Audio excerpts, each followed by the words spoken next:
In one of my previous videos, I talked about all the popular and very, very expensive Hoyas, and that got me thinking about all the other Hoyas that are very popular, that are hard to find, or perhaps cost a lot of money, and what do we do with those? Considering I have around 350 Hoyas, I thought that I could give you advice on some Hoyas that you can get instead of the Hoyas that are very popular, instead of the novelty Hoyas, or Hoyas that are perhaps simply too hard to care for and you don't have the confidence to get yet. So this is kind of going to be a Hoya dupes video, and we are going to look at some visually similar, not identical, I'm not magical here, but visually similar Hoyas. Also, low-key, some of these are a better choice. First Hoya that we will talk about is Hoya undulata. No one is surprised. It used to be one of my favorite Hoyas, but I can proudly say that it no longer is one of my favorite Hoyas, but it is still a Hoya that I like a lot. And this Hoya is very popular among certain collectors, not all of them, because not everyone is in it for her looks. And this Hoya used to be much harder to find and it was more expensive. That is no longer the case, but it will still set you back at least $50 wherever you are, unless you are in Southeast Asia, then of course it will not set you back $50. As I told you in one of my previous videos, my Hoya undulata is currently on the mend. I managed to rot her roots, finally, considering how many times I repotted her, and I have cut her back several times, so she doesn't look the best right now. She does have some buds here, but I feel they are going to fall off because I took her out of the tent and she does not want to be touched at any stage in her life. However, you can see she has rooted now. She looks a little bit better. There is still some white stuff on her leaves and I'm not quite sure what that is. It could be from me showering her because my water is filled with calcium. So I will try to clean off the leaves a little bit here, but yeah, it does definitely look like there is some calcium deposits there, but nevertheless, she is looking a little bit better. She's looking more hydrated and we do have flowers. She also did manage to root, and we already have roots going out of the pot. They are seeking moisture. This is not a sign that she needs to be repotted. It simply means that the bottom of the pot has more moisture than the top and roots follow the moisture. In my opinion, this Hoya is not particularly difficult to grow, but she is a whole mood. She is sensitive to lower temperatures. She's sensitive to overwatering, underwatering. She does not want to be touched when she is growing. Do not mess with the growth point. I did that. I tried to trellis her many times while the vine was still growing, and she did not appreciate that. One of the reasons she is not a much bigger plant now. So we definitely have a couple of red flags here, some personality issues, if you feel me. But do you know what Hoya doesn't? Hoya caudata. Now this is not an exact match for Hoya undulata, and I feel that perhaps there isn't an exact match, but you can get very close with the look of Hoya caudata to Hoya undulata, and I think a lot of people will prefer the look of Hoya caudata. There are many clones of Hoya caudata that you can choose from, and depending on the clone, you can actually get closer to the undulata look, aside from one thing, and that is the domatia that Hoya undulata forms, which is sort of this housing for ants, but I don't think anyone out there is looking for domatia in Hoyas. It kind of looks like this cabbage thing, so I'm not really sure that we are seeking that. As I told you, we do have many clones of Hoya caudata. I think this is the clone from Borneo, if I'm not mistaken. And of course, this one is a departure from Hoya undulata, but this one is going to be the easiest one to get. Luckily for you, many clones of Hoya caudata, especially those with larger flowers, because we can kind of separate them in those two types, one with a smaller flower and one with a larger flower. These with the larger flower are going to be much easier to grow and much easier to bloom. The ones with smaller flower can be a bit finicky from time to time, but there is one Hoya there that actually does look very similar to Hoya undulata, and that is Hoya caudata, often sold as Hoya caudata big green leaves, which is the descriptor. Despite there being many clones of Hoya caudata, I feel that none of them will set you as far back as Hoya undulata. Some might get close because they're pretty difficult to find, and this is Hoya caudata gold, one of the most worthy clones of Hoya caudata that I think you should have because it has absolutely fantastic, gorgeous leaves. She just, I mean, I told you before, beautiful specimen of Hoya caudata.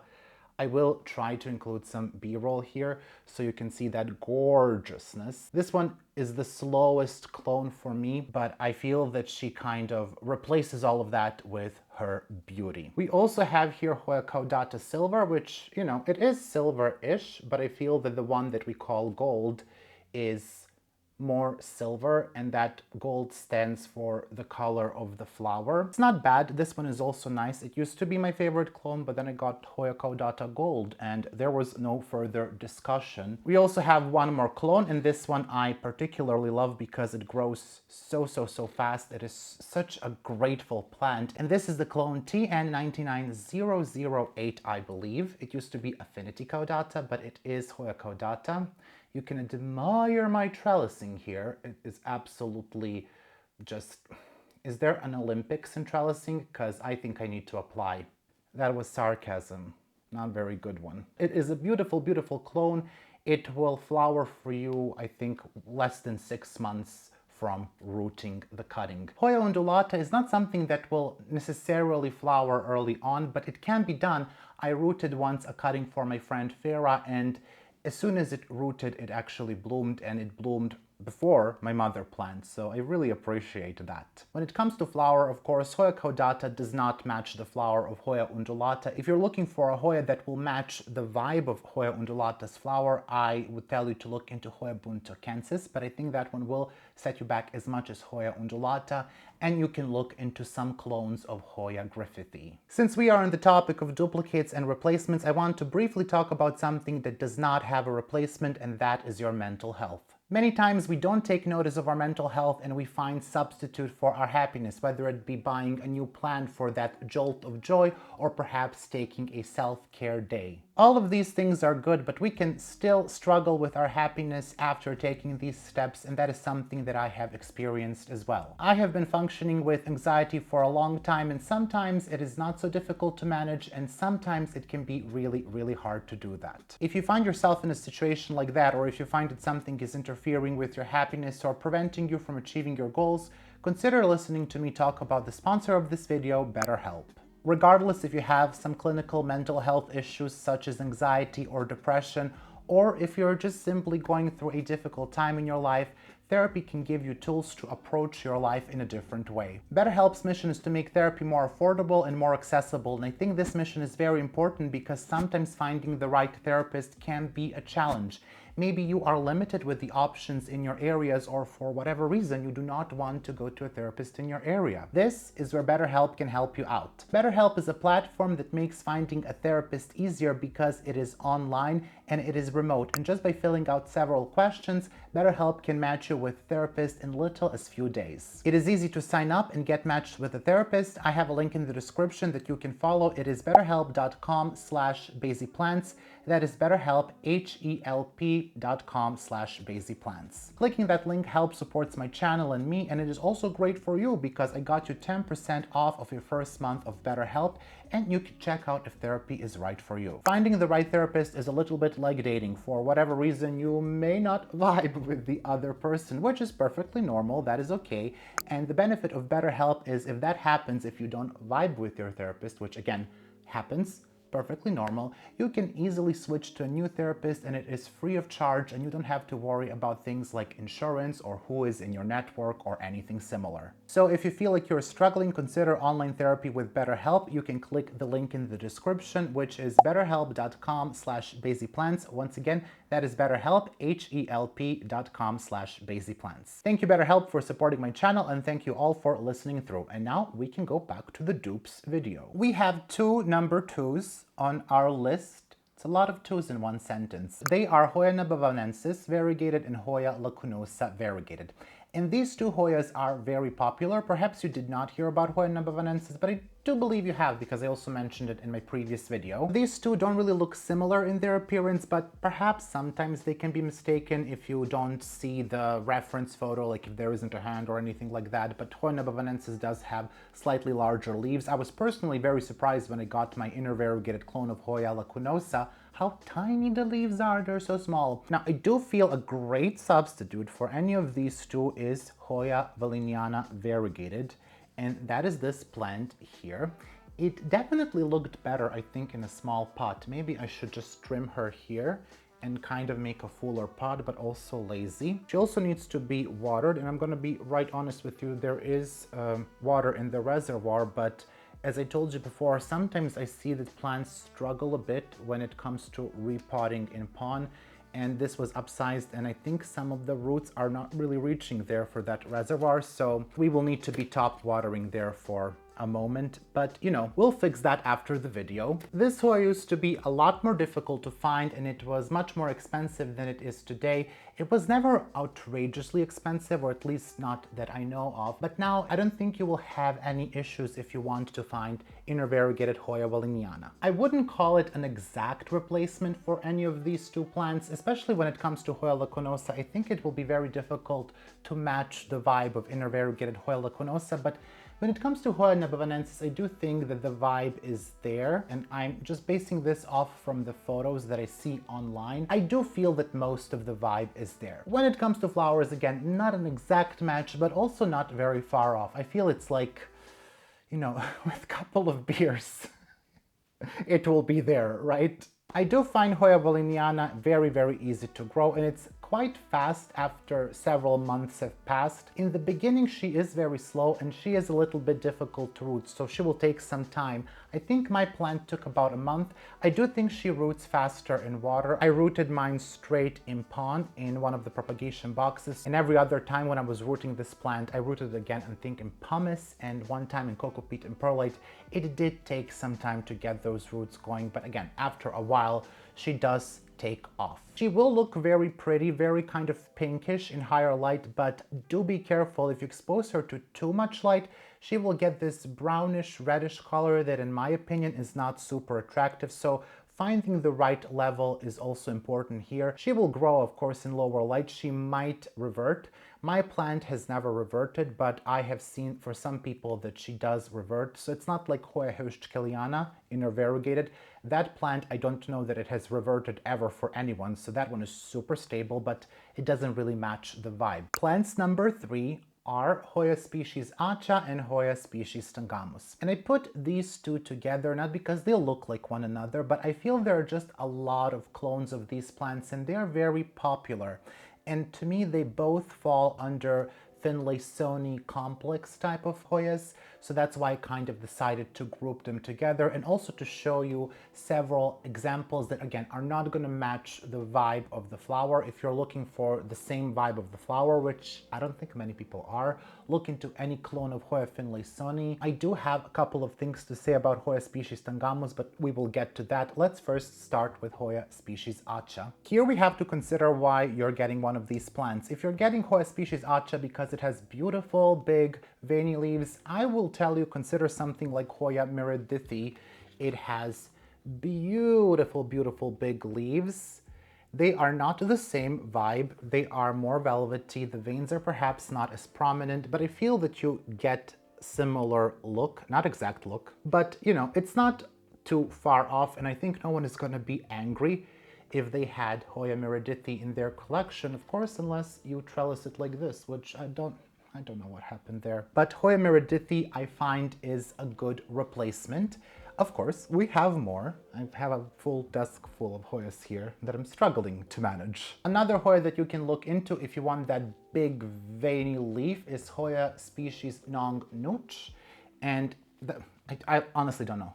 Listen, these leaves were small and then this happened, and I am just as confused as you are. When she made this leaf, I thought that was big, and then she made this one that is of course now stuck in the trellis. And you can just see how huge that is. It is absolutely gorgeous. It is a Hoya that has been in circulation for a long, long time, so it's not gonna set you back a lot, and it is not going to be difficult to find. Now this leaf, I do admit, is a bit darker, but the veining is there. It's a very nice leaf to have, I think, and if you want to Instagram it, I think no one is going to be mad to see this one either. I do believe I forgot to tell you, I don't have Hoya species Aceh to show you, so sorry, you will see some photos, but I do have Hoya species Tanggamus. But before we get to Hoya species Tanggamus, I wanted to show you another sort of replacement for Hoya species Aceh, and this one is a bit out there.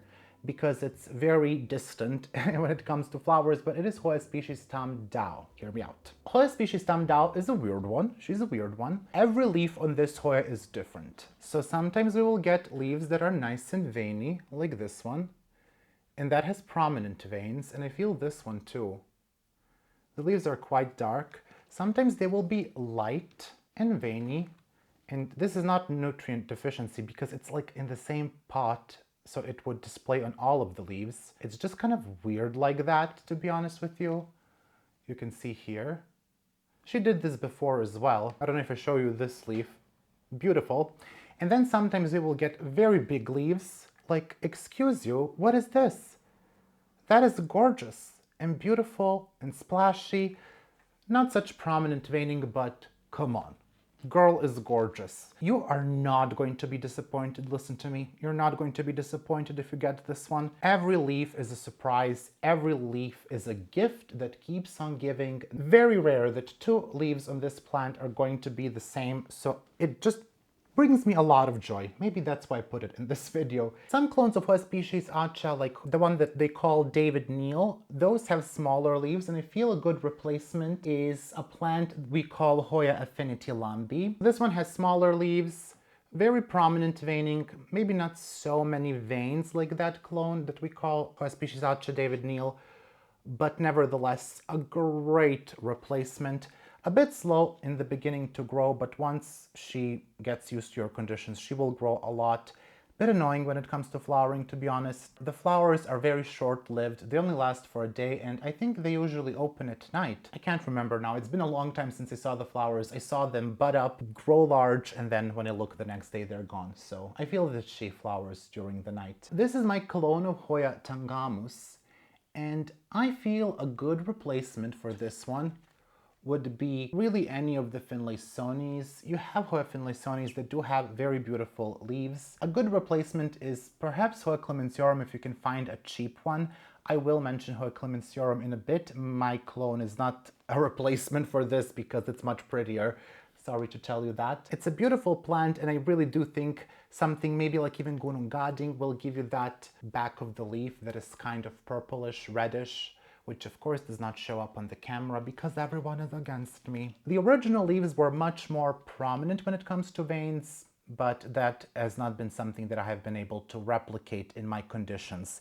And some of the clones of Hoya species Tanggamus do look a little bit like Hoya meredithii. Again, they're waxier, but they have the same intricate veining, so consider that.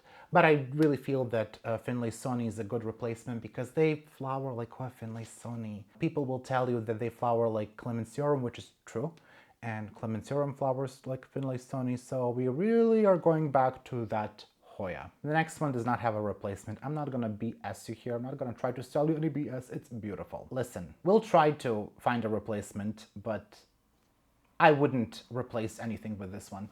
This is Hoya clemensiorum. I'm not gonna sit here and tell you that you can easily replace it with Hoya Finlaysoni. That would be super rude. This is my clone with long leaves. It is visually similar to IML 1752, but because it did not arrive with a session number, I cannot add it. It has not been growing recently because some of the roots have rotted in pon when I was repotting, and I just decided to reroot it recently in just a regular mix with bark and some perlite, and that was a mistake too, because my bark was infested with fungus gnats, so we'll have to deal with that again. You see why this doesn't have a replacement?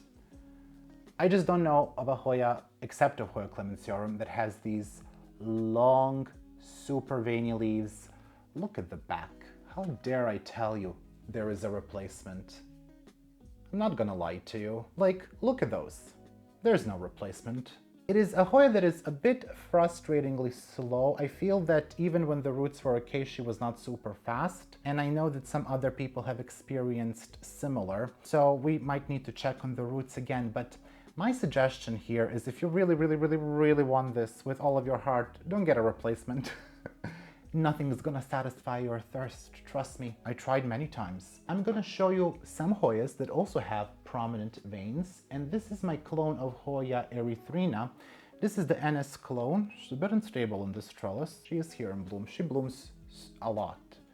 And To be quite honest with you, I'm not really that impressed with the flowers, but the leaves are beautiful, and this is why I keep her around. They're just so nice. They're veiny, prominent veins. They also get splashy. I'm not saying this is an exact match, but you know, if you're just looking for prominent veins, you can get this one.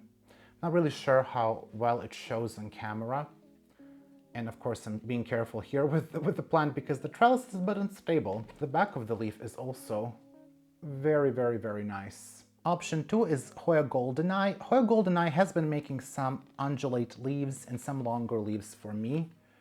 I think this is due to exposure to highlight. Also very nice ornate veining. You can see there. Flowers, it was just in bloom. I did not manage to take a photo. I think they also last very, very short. I think this is something that is quite similar. The leaves are not so dark like Hoya clemensiorum, but we have the prominent veining and we do have narrower leaves in higher light. So I feel that's, you know, as best as we can hope for when it comes to replacing Hoya clemensiorum. But you know, some things just do not have a replacement. Some of us are irreplaceable. Yes, I will include myself there. And the last one I feel is also a mood. Not everyone's cup of tea, but this is Hoya spartioides. If you remember, we did have some root issues here, but we have recovered. So Hoya spartioides is very unique, and you can only replace the look if you're looking for something that's kind of narrow and elongated. There is another plant that is similar, but even more difficult to find, and it's Hoya retrorsa. That was a difficult... It's an extra R there that I don't like. But a good replacement for these plants is Hoya retusa. This is my Hoya retusa. As you can see, it's not the same vibe. And also, why are you showing some yellow leaves here? How dare you? But it's not the same vibe because these are actual leaves. On Hoya spartioides, those are peduncles, not leaves. I just don't know of any other Hoya that only makes peduncles except of spartioides. And Hoya retrorsa does make leaves, so maybe this is a better replacement for Hoya retrorsa, but Hoya retrorsa really does match the vibe of spartioides really well, even though those are peduncles on spartioides and leaves on retrorsa. But I think you can get really close with Hoya retusa, especially if you're not looking to spend a lot of money. You're not going to really find cuttings of Hoya spartioides. I would avoid cuttings. I would never cut my own plant. Someone asked me and I'm not going to do it. I just find Hoya retrorsa very, very difficult to find. It's very expensive. It goes for over $100 and you can get a full pot of Hoya retusa for like 20 or maybe even 15 at this point since the prices have come down. So I feel that it is worth looking into, especially because she flowers easily. She will be full of flowers in winter and spring. So, you know, you're saving a lot of money there, and it's generally just a very easy Hoya to grow, at least in my opinion. Not that Hoya spartioides is difficult, but, you know, it stays small. Hoya retusa gets much bigger. Hoya spartioides is kind of compact, so, you know, if you get a cutting of Hoya retusa, then it can look a little bit like spartioides for some time, at least until she starts growing. Now, when it comes to flowers of Hoya retrorsa and Hoya spartioides, there isn't a duplicate here in my opinion. So for that, unfortunately, you will have to get spartioides. But again, I'm not really sure, is anyone getting spartioides for the flower? Because not me. That is all for today. Let me know what you thought about the video. There are many, many other plants that I wanted to include, but you know, we have to draw a line someplace because my battery gets empty, my SD card gets full, my computer gets full with my videos, so it's a challenge because I could talk about Hoyas for a long, long time if you haven't noticed. If you want to know some dupes for some other popular plants, leave a comment down below and I will try to help you out if I can think of something, and if not, maybe someone else who is much smarter than me can think of a dupe for that. Thank you for watching. I hope you're having a wonderful weekend. Don't forget thumbs up, thumbs up. Don't forget that, and subscribe to the channel if I didn't say that, but also have a wonderful weekend and I will see you soon in the next video. Now I have to clean all of this up. Sometimes these videos are a bad idea. I would like to take some time to thank all of my patrons for incredible support. A massive shout out to my $5 patrons. My 3 anonymous patrons, Alex Van Ziebenthal, Anne-Margaret Moen, Angela Bernard, Angela Parrish, Anne C., Ashley Hoyas, Beth Gibson, Betsy, Catherine Molina, Danube Daniels, Daria Kaminska, Diane Sikorsky, Deepanjali Rao, Farah, Gina Kordek, Gina Geise, Go Green Tropical, Heather Uppencamp, Hoji Scott, Houseplan Heather, Hoya Heather, Yana Griffin, Jessica Chia, Yavan Denot, Kara, Casey Gross, Rose, Kelly Koo, Kelso, Kiwi Mochi, Kristen Sherwood, Leplan de Steph, Mandy Milliken, Marcel Har, Marcelina Novosatsky, Maria West, Maris B, Martina, Alif Perday, Marty Miller, Mary Rose, Melissa Walker, Michael Curley, Michelle Heron, Nicole Ferranti, Moa Edmond, Neely Yang, Niha Basso, Nicole Moreau, Nicole and Caleb of Schleef Tropicals, Nina Nguyen, Nita Macy, PJ, Plant Druid, Planting with Nat, Rachel Peterson, Robin L. Jennings, Robin Roos, Saloma Dahl, Sandra Cornelius, Sherry Kumar, Stephanie H2O, Sybil Williams, Tanya, Tessa Martins, Tristan Thomas, The One True Kyle, Tia B, TJWO, Trista Bailey, Wendy Foreman, Wendy Rossman, Xenia Green, Youth, The Walamud, Zurdarama, and Zlaukobniponi. A big thank you to my $3 patrons: Andy H, Angelina Farnan, Anna K, Brenda Little, Brianna Phillips, Colleen Coyle Levi, Kilone, Claudia L, Erin Keenan, Catherine Parsons, Lindsay, Lisa Helling, Morgan Kennedy, Nella, Plantolenia Ringlov, and Tang Watanasria Cool. And a thank you to my $1 patrons: Carol, Kari, Christina Greengrass, Constance, Couture Helvetica, Ida W, Amelia Bronson, Joanna Pearson, Jolie Sullivan, Kayla Vavra, Kelly Ash, Chris Perez, Lauren M, Lorian Subramanian, Luzman Fernandez, Neely Spicer, and Olivia Chinmuller.